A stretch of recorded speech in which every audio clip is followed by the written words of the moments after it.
Yes, we are doing this. As we've recently discussed, if my video schedule hasn't sufficiently kicked my ass, it hasn't, by the way. Yeah.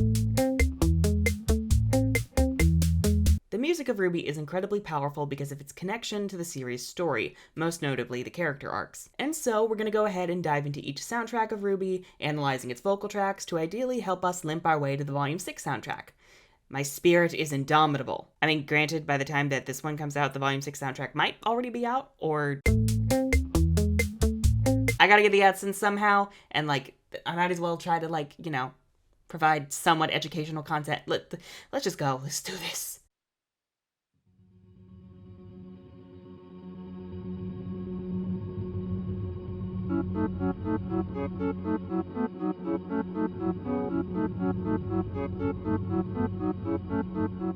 Despite what you may initially think, Red Like Roses isn't really a RWBY song, or at least not totally about her. Its primary goal, when initially commissioned by Monty Ohm for Jeff and Casey Williams, was to fit the atmosphere and action of the Red trailer.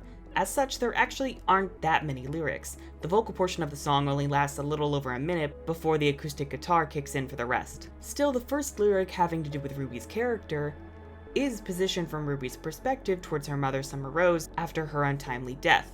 So technically this is kind of a RWBY song, but it's less about her character and more about the team she would go on to lead. The following lyrics describe and foreshadow Weiss, Blake, and Yang. They aren't from the same perspective as RWBY's lyrics, but rather seem to be RWBY describing her teammates. For Weiss, it foreshadows her aristocratic status and struggle in living up to the Schnee family name. Blake, meanwhile, is described as the Black Beast. Of course, this ties into the fairy tale parallels, in which Yang and Blake are primarily Beauty and the Beast respectively, though some aspects of their characters and story indicate they can really apply to both characters, so Bumblebee is a verse relationship confirmed? But Blake's lyrics do cement the idea of her being the Beast character, and also feature the title of her initial song, From Shadows, a duet with Adam, a red herring for the Beast, and a mixture of Gaston and the Cursed Rose of the original tale. Yang, meanwhile, is described as Yellow Beauty, which burns gold, which not only indicates some kind of relationship between Blake's Beast character, but also is a reference to her song Gold, which emphasizes her more maternal relationship with her younger sister RWBY. That's kinda it for this song though. It does a very good job getting you invested into the Red trailer and setting the tone for this story, and preemptively establishes the four core characters with hints as to who they are and what their stories would entail. But that guitar? Oh, that guitar is underrated.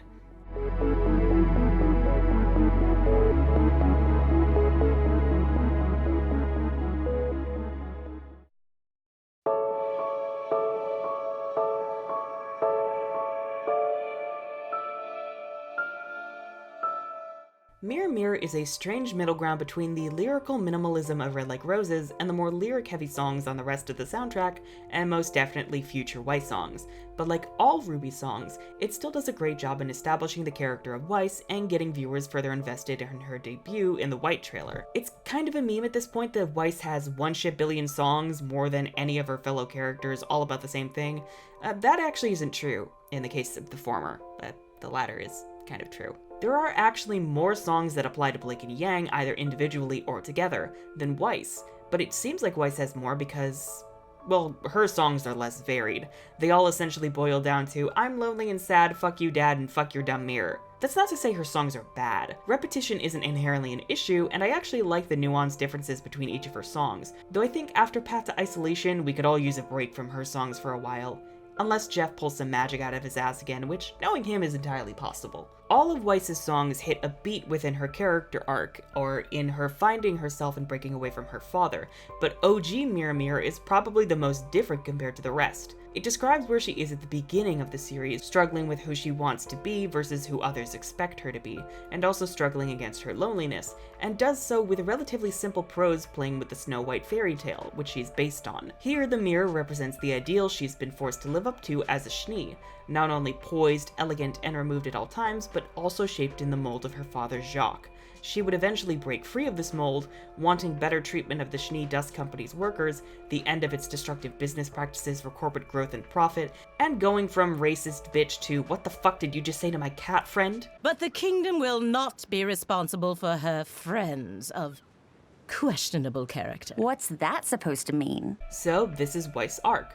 While the change in her opinion of Blake, fondness, and the White Fang wasn't shown on screen as much as it did a 180 off screen, kind of like a certain farm child in more recent volumes, it's still integral to her character arc across the series, an establishment of where she is now, with the seeds of change to who she would become down the road.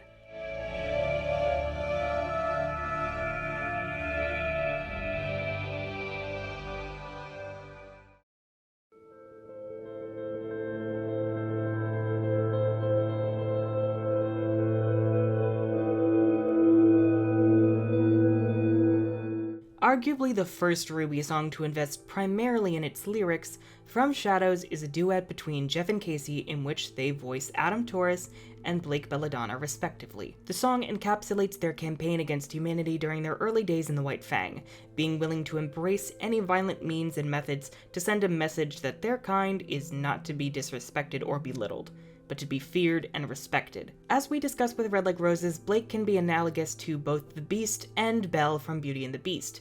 Adam may share his name with the Beast, though the use of reds in his outfit and the appearance of the rose align him more with Gaston and even the Cursed Rose. If he's anything to do with the Beast, it's in, well, his beastliness, as the classic Beauty and the Beast animated film transitions the colors around the Beast from red to blue as he learns to transform himself into a more empathetic, compassionate grown adult, who puts Belle's needs before his own. In this case, the shadows the Beast rises from are ones they've been forced into by society, by human society. We don't get to see a lot of fondness, discrimination, and prejudice within the show, especially in the earlier volumes, but the general ethos is that the Faunus have historically been oppressed and shamed for being who they are by humanity, and in a desperate bid to force equality, the White Fang, once an organization meant to peacefully achieve equal rights for the Faunus, was hijacked by extremists and radicals to adopt more aggressive, violent tactics. And so this song is the White Fang's message. You treated us like monsters, so we're going to become monsters. And in Adam's case, that transformation into a beast is quite literal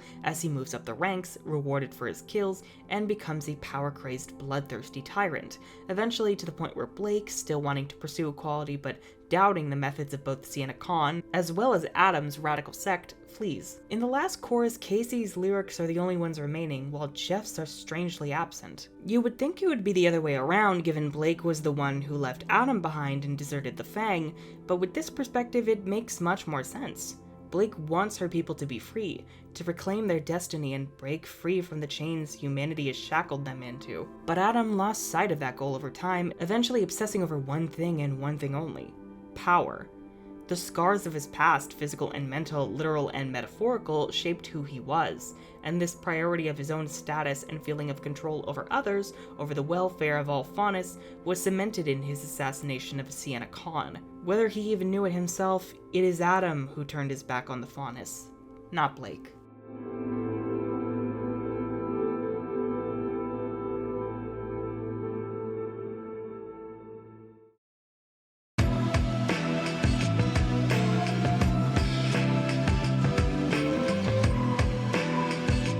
There's not much to talk about with I Burn, unfortunately, other than it being a fucking banger! Also the fun little story of Jeff and Lamar accidentally using the fuck word in the song when Rooster Teeth told them not to.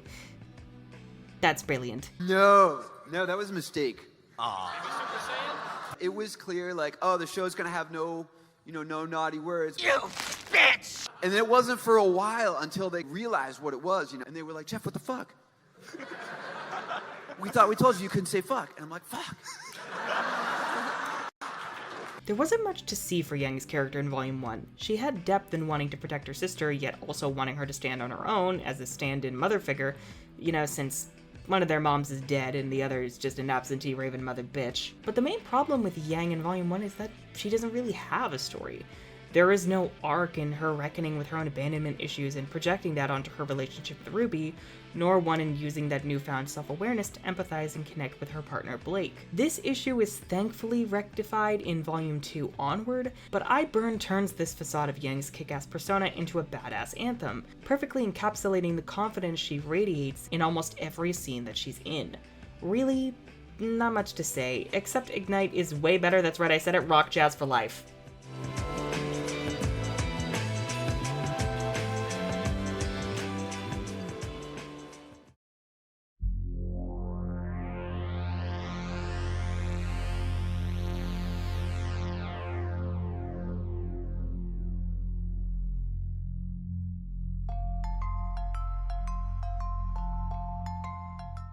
A song about Yang's role as a maternal figure in RWBY's life, Gold is probably one of the most underrated songs of the series.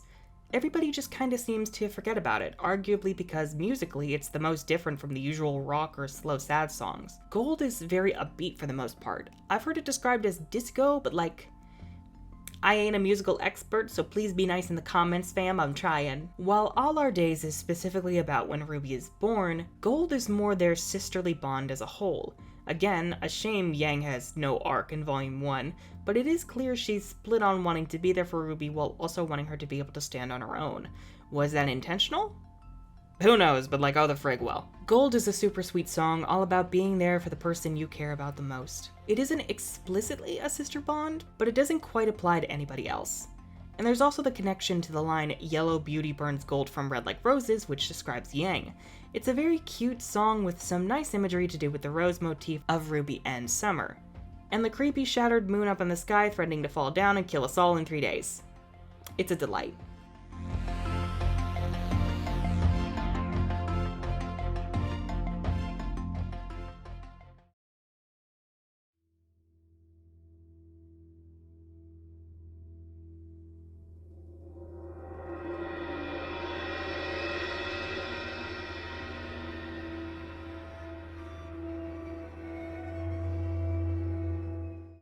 Of all the songs on the Volume 1 soundtrack, none quite fit their volume less than I May Fall. While a great song about the noble struggle of huntsmen and huntresses to stand their ground against the creatures of Grimm, even when the odds are against them, I May Fall doesn't have anything to do with anything in Volume 1, which is why I'm so happy it was repurposed for Volume 3 with its addition into the Paladin fight. Tonally, I May Fall is the perfect song for the fall of Beacon. Its message is simple: the battle is long and wearying, things look bleaker than they've ever been, and we might die, but we're going to put up a fight anyway. Even if we fall, what we stand for lives beyond us, and if we win, it'll be on behalf of the people that we love. Really, I May Fall was a song that foreshadowed events to come.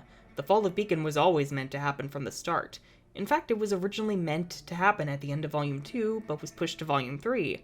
Thankfully, to strengthen its impact. And also because if it happened in Volume 2, I don't think any of us would be nearly as traumatized, and I don't think it would have come out as good as it did. It's just a shame Volume 2 then got stuck with, we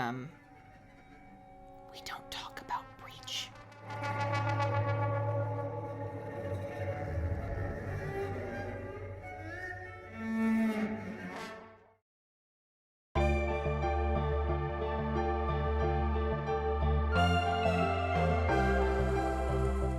RWBY hasn't received much in the way of character depth, but if there's one thing that she excels in, it's optimism. An undying strength to keep going and keep moving forward in spite of how dark and horrible the world can be, inspiring others to become their best selves and get back up after they've been knocked down. But beneath it all, RWBY is not a naive little girl. There is a streak of darkness within her heart which informs her optimism. Summer Rose died supposedly on a mission since she was a huntress, and presumably at the hands of Salem's Cabal since she was a silver-eyed warrior like RWBY. This sacrifice, when RWBY was still so young, made RWBY realize just how unforgiving Remnant is. But instead of internalizing that and embracing despair, she instead resolves to do what her mother did, and risk her life to protect those who cannot protect themselves, to fight for the people she cares about. This song in particular is a duet between RWBY and her mother, presumably not long after Summer's death, where RWBY is lost and unsure of what to make of what's happened, while Summer pleads RWBY not to take the same path as her. We knew RWBY would, however, because ultimately it's the right thing to do. It shares the melody of the original Red Like Roses, but Part 2 is explicitly all about RWBY's character. RWBY's optimism doesn't manifest in this song, as Red Like Roses Part 2 is more so about RWBY's struggle, which led her to become the person we meet in the Red trailer and the first chapter of Volume 1. And ultimately, that's kind of for the best to emphasize the show's theme of remaining optimistic in the face of despair, cynicism, and darkness. At the end of the day, this song is a reminder that RWBY does indeed know the darkness of the world very well. She simply chooses to look for the light and keep moving forward.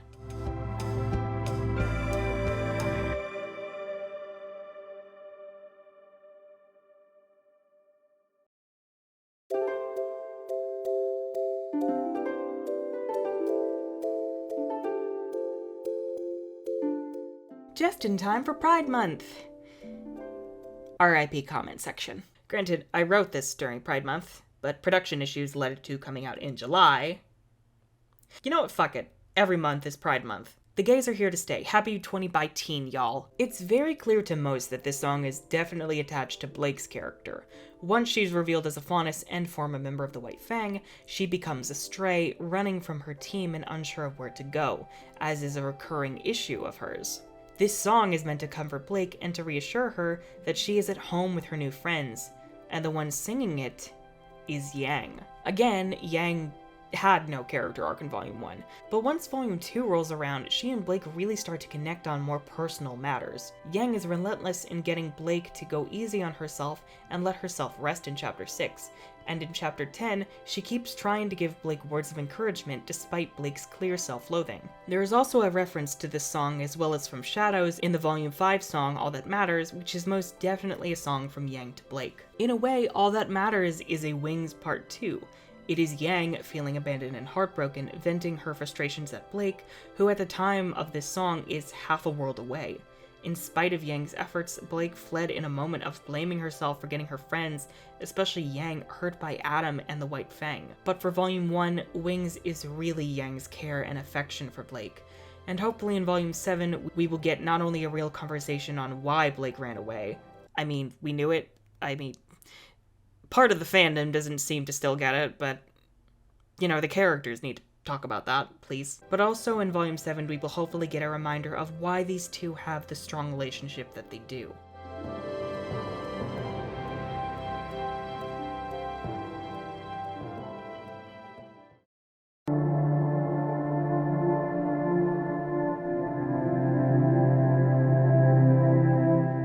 The reason I saved this song for the end of the video is because, honestly, it was kind of the most tricky for me to discuss because I'm not totally sure whose perspective this song is from. On the one hand, I'd always pegged it as a song from Ruby's perspective, that she'd always dreamed of becoming a huntress, knowing the darkness of the world and was ready to step up and defy everyone else's expectations. But there have been other discussions as to whether it could potentially be a song meant to allude to Oz and Salem's conversation, which began at the start of Volume 1 and ended with Volume 3. But I think ultimately what matters about this song is what it establishes for the series as a whole, its most powerful running theme: optimism in the face of total darkness and despair. It speaks of the end of the world drawing near and that things will get darker than anyone could have expected.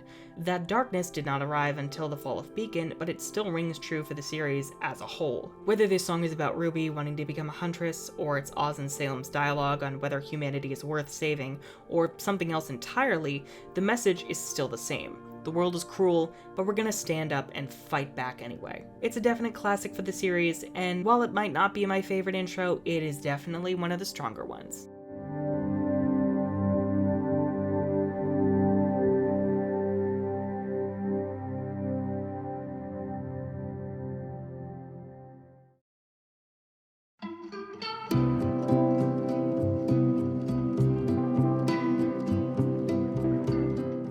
The Volume 1 soundtrack, now that the Volume 6 soundtrack is out, is probably my third, maybe second favorite soundtrack, behind Volume 4, which is kinda tied with Volume 6 right now. The variety of Volume 1's songs and their connection to the story is incredibly strong, and honestly it kinda saddens me that the great music of Volume 1 often gets overshadowed because it's the oldest. Like, yeah, I love All Things Must Die and Path to Isolation 2, fam, but like, do they really hold candles to Red Like Roses Part 2 and Mirror Mirror? But it was clear from the Red trailer onward that music was a core aspect of the show's story, and one of the major selling points of the RWBY franchise in general. To the point a lot of viewers are only really interested in the brand for the music. Some may say it's declined in quality, but I have to disagree. Again, Volume 4 features my favorite soundtrack, tied with Volume 6, and Volume 5 my third favorite. Or fourth favorite. The list is Volume 4 and 6 at the top, and then Volume 1, and then Volume 5, and then Volume 2, and then Volume 3. Or did I switch Volume 2 and... Much of the show's story is told more efficiently through its music than its actual episodes, and while yes, that is an issue of the series as much as it is a testament to the soundtracks, I don't see them as mutually exclusive, that you must have one or the other. Honestly, it's to the point the soundtrack is so interwoven with the narrative of the series that it's impossible to separate the two, and doing so dampens the impact of both. And this especially goes for the background scores of Jeff Williams and Alex Abraham.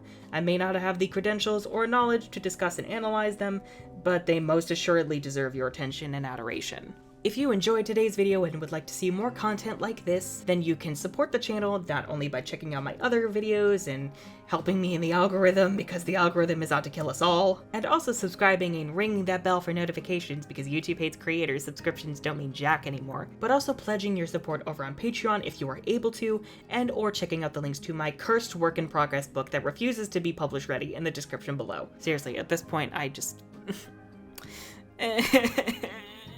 I am the Unicorn of War, and this has been a shit show.